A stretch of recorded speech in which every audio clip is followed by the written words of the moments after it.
right, friends, welcome to the webinar.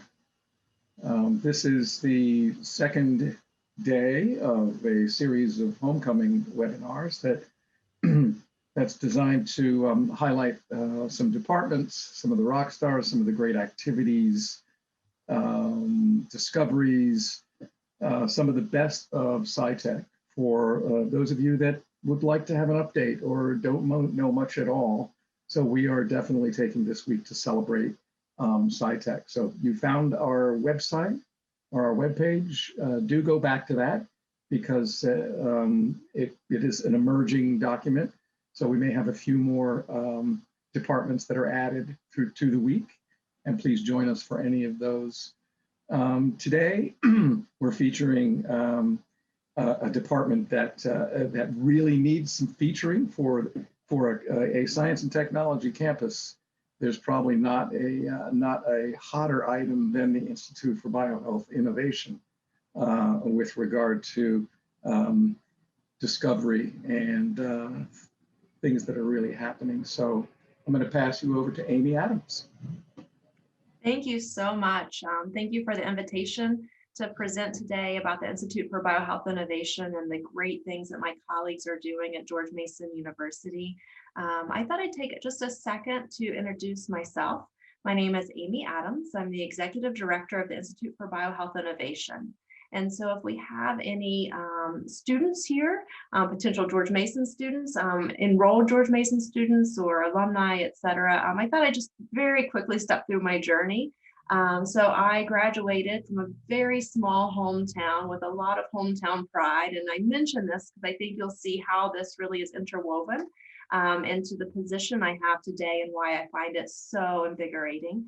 I went to Northern Virginia Community College, where I met a professor who had been in the pharmaceutical industry, which really piqued my interest in this biohealth field, and then graduated from Mason both with a biology degree and a bachelor's in biology and a master's in chemistry. Worked in scientific research at the university, actually never left. And built programs to engage students in research, which you'll hear a little bit later in the presentation, and now lead this wonderful institute, getting to really support our faculty and make connections to help advance public health. And so through the Institute for Biohealth Innovation, what we have is around 300 faculty and more than thousands of students who are conducting incredibly innovative research to advance biomedical innovations that will ultimately affect individuals' health. They're making very translational findings that are being delivered to patients and providing services. So really excited to share that with you today.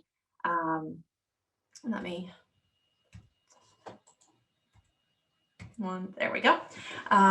So I wanted to share a little bit about the research that's happening in the Institute for Biohealth Innovation. While I am speaking to a SciTech audience, the Institute does cover all of our campuses. And so this slide will be the one slide that I take a moment to really reflect on some research that's happening across the university, not just at SciTech, but to give you an idea of some of those big pillars of research that we have. First is infectious diseases. We have a really incredible facility at the SciTech campus called the Biomedical Research Lab. It's one of 13 regional biocontainment laboratories in the state. What does that mean? It means that we can do work with infectious agents that are airborne. And I think COVID-19 has really heightened our awareness of the importance of that type of research, being ready to combat emerging infectious diseases that we aren't even thinking about today. In that specific space, we have folks like Robin Couch and Ramin Hakami, who have developed technologies and are assessing those technologies to be able to sniff out air, to be able to detect disease. You can imagine how that could be very important to be able to detect disease when you're walking through a crowded area, through an airport, et cetera. And so it'll be really exciting to see where that peer-reviewed research goes. They published in a very high impact journal this work earlier this fall, or this past fall.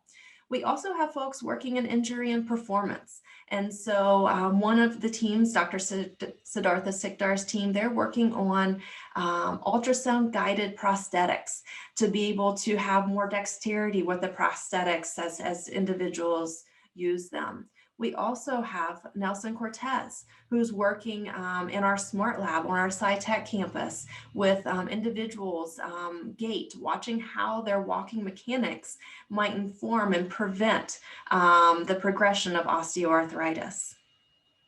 In brain and behavior, we have several faculty working in the substance use disorder area. We have folks who are mapping neurons that others have found all around the world and publishing that data. This has led to millions upon millions of grant dollars from folks all around the world that's able to use this collection of neurons and be able to make advances in neuroscience. We also have researchers in digital health and informatics. One such topic in this is researchers who are looking at VA data and trying to identify social determinants of health that could predict suicide. Being able to have those interventions early is so critically important. In the cancer space, on our SciTech campus, we have our Center for Applied Proteomics and Molecular Medicine.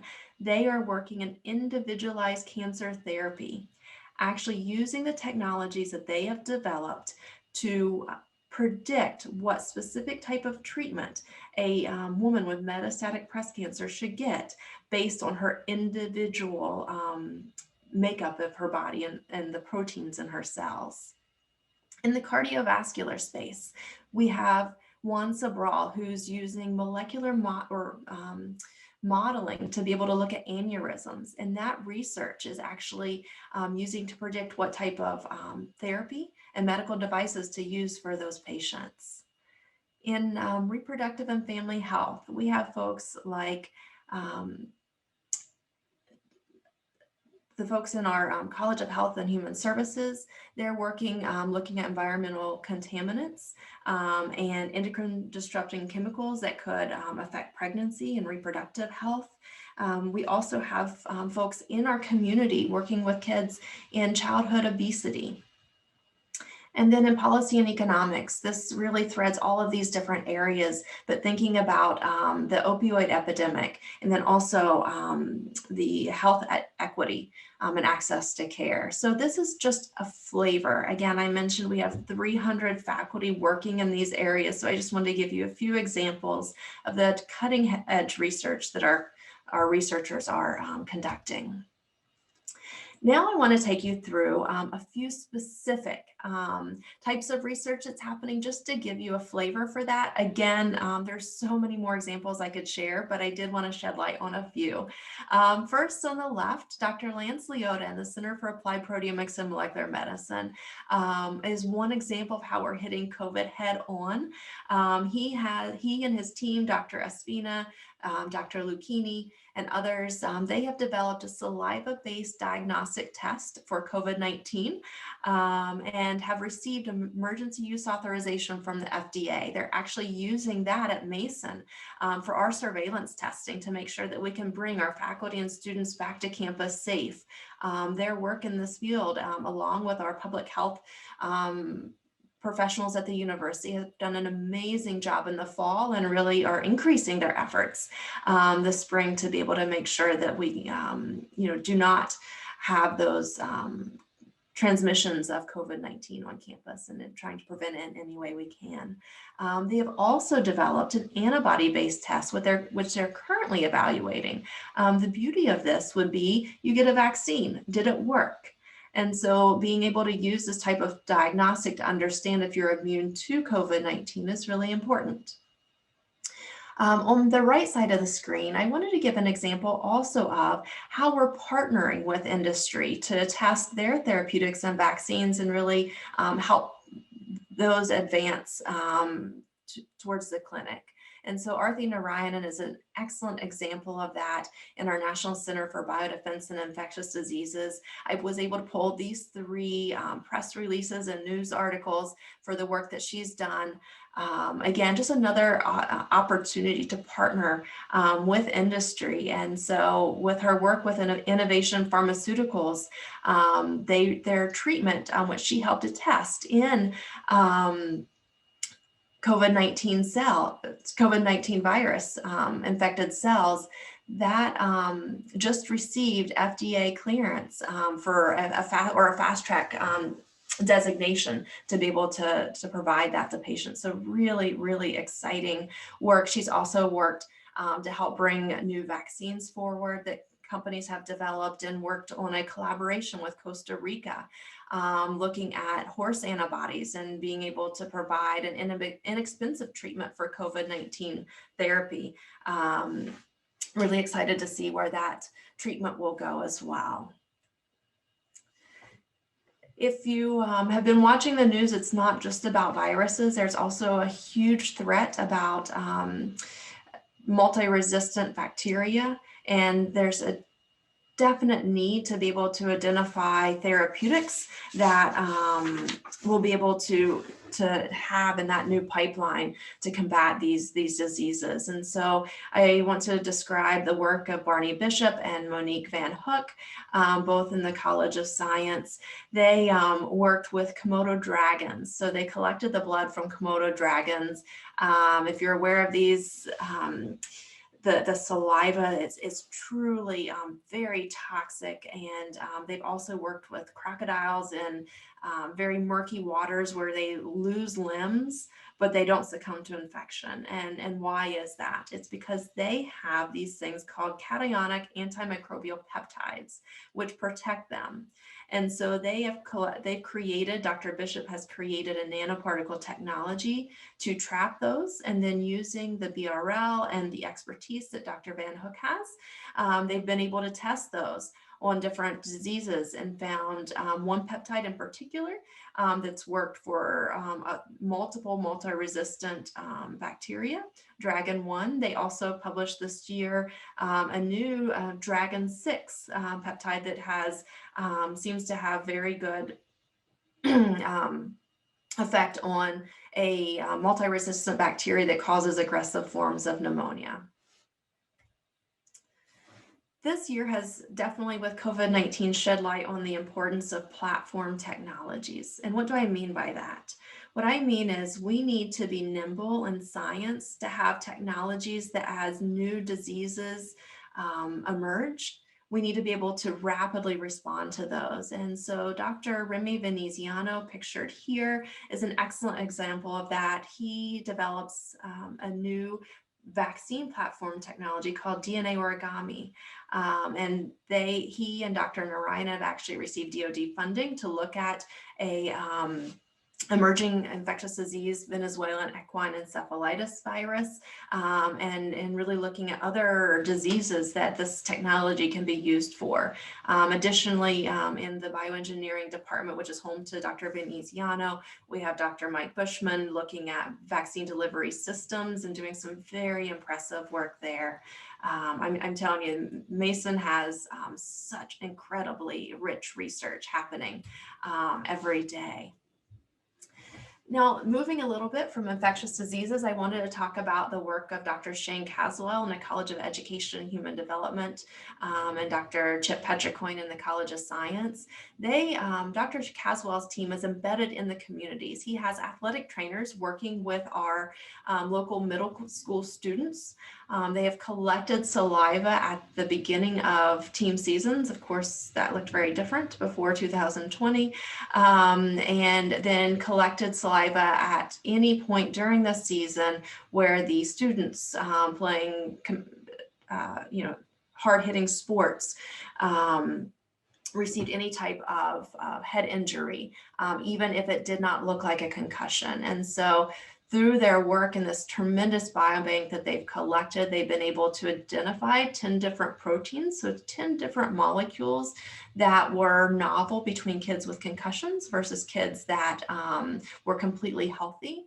They've also, very interesting, been able to identify proteins that can predict mild concussive events. So these would be events that you wouldn't necessarily think a child has a concussion, but they're so important to be able to identify and monitor because of the severity of progression of disease if you receive multiple subconcussive events.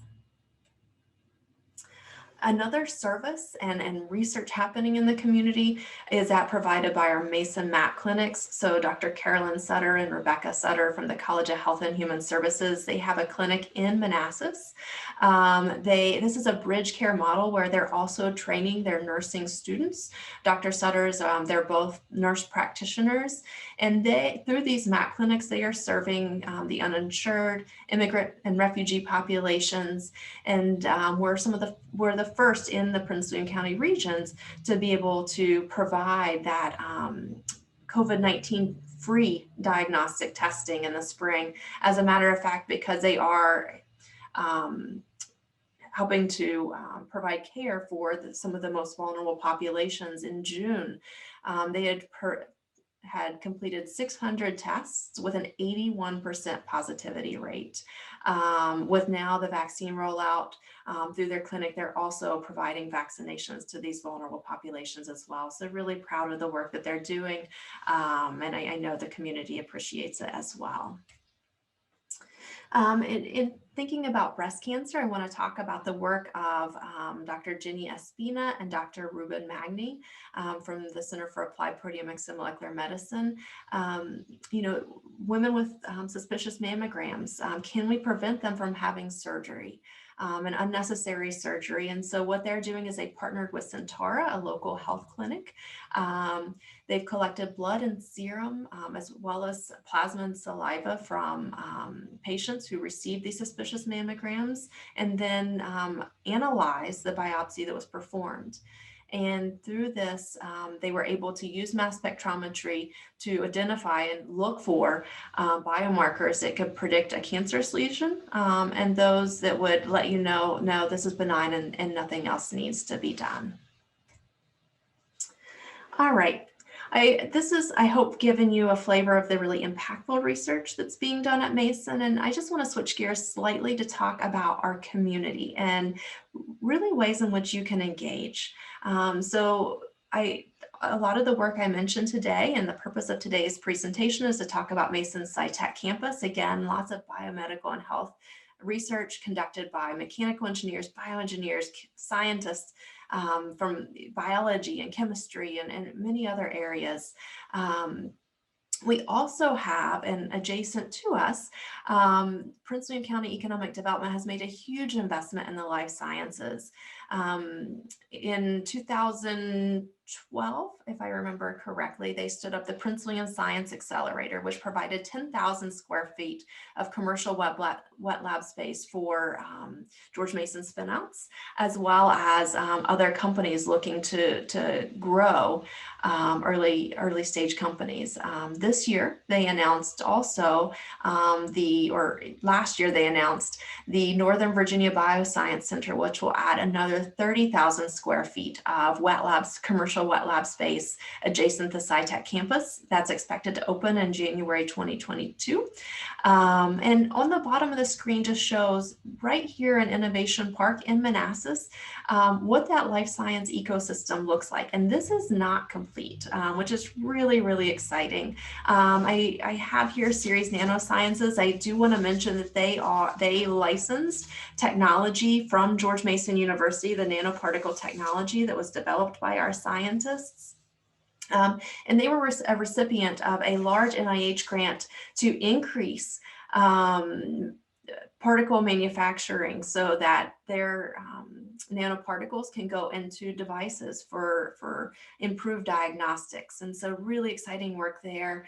We also have Viranji, which does a lot of work in the HIV space. Again, a Mason startup led by actually one of our faculty, Yuntao Wu. Other companies in here, we have Serpent Pharma. They just received FDA IND clearance for testing their therapeutic in COVID-19 patients. And so really exciting to see where that will go. ATCC, I noticed, had won a huge task order contract to work in the HIV space and assist the NIH. So just really exciting things happening. We have students from Mason, we have other workforce and students from Northern Virginia Community College in their biotechnology program. So just a really rich area to grow and to be. And that is just in Manassas. And so that brings me into the next topic, which is a new opportunity to engage for students, for researchers, for industry, and for healthcare systems. And that is Virginia Bioconnect. We just won a $3.2 million Go Virginia grant to connect our state's life science ecosystem. And with this, what we'll be doing is we'll be setting up 5 regional biohubs, one of which will be in Northern Virginia. Myself and Debbie Roeder from Prince William County Department of Economic Development will lead that. So not only the companies on the slide I just showed previously will be able to engage, but others like Vibrant Health, Aperiomics, and our healthcare systems like Inova, Centara, and Novant, and many others in the region will be able to provide new opportunities for engagement. We're modeling this after the Charlottesville Biohub that already exists and the great work that Nikki Hastings is doing there. And we'll also be setting up 3 additional biohubs led by the leaders here in the logos in Richmond, in Roanoke, and in coastal Virginia. So this will all be connected through the Central Virginia Bioconnect system, and that whole project is led by John Newby at Virginia Bio. Now, I did mention that there's opportunity for student engagement in that. So we will be standing up a student industry internship program, which will provide 100 students across the state an opportunity to engage in a paid internship in summer of 2022. In fall of 2021, we'll also be rolling out young professionals networks and job fairs in the life sciences to be able to connect students with the industry in the community in meaningful ways. We'll also be able to support companies. So we are looking to hire now 4 virtual entrepreneurs and residents who have successfully exited life science companies, have deep life science expertise and connections to help support companies all across the state. So all of these things you'll be able to hear more about, but again, just ways in which everybody can really engage and benefit from partnering. And I do have to say, I apologize. I see U.S. Army Medical Research Funding bullet there. That has nothing to do with this slide. It must have been an accidental addition as I was creating my slide deck, so I do apologize. I also wanted to mention, as far as connections go, a new initiative that we stood up, and that's the Military Veterans and Family Initiative, and that's led by Keith Renshaw, where we really start to pull together and create a place to learn about the services, the education, training opportunities, and research conducted that has military, veteran, and family relevance. We are rolling out Military Mondays beginning in February. There will be 2 Mondays a month where you can log on at 1 o'clock for the community to learn about different topics, some being that transition into the workforce, mental health topics, and others. So do visit our website, mvfi.gmu.edu, to learn more. For student engagement, one of the things I wanted to mention is the Aspiring Scientist Summer Internship Program.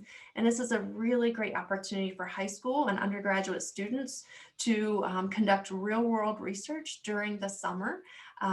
This is led by Andrea Cobb, and the students get really immersive experiences, whether that be in wet labs, whether that be creating serious games, and cybersecurity, and many other areas. So I do encourage you, if you have a student who's interested, to take a look. I do believe the application deadline is passed for this year, but definitely something to keep your eyes on for the future.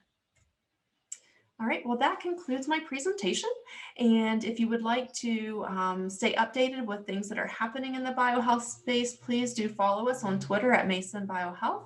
And I'm also more than happy to help make any connections or answer any questions if you would like to send me a personal email. Thank you. Very good. We can take about 1 moment if there's anybody out there that'd like to ask a question in the Q&A or put it in the chat box. Give you a moment to do that. Okay, you have Amy's email. Amy, thank you so much for spending some of your Saturday time with us. The information was rich and fabulous and so educational. I feel very informed. There's a lot going on in SciTech, and you are helping us celebrate and giving us things to celebrate. So thanks for being with us, Amy. My pleasure. Thank you so much for the opportunity. And for folks that tuned in or are watching the recording, thank you so much for touching this. Have a great day. Have a great weekend. Bye-bye now.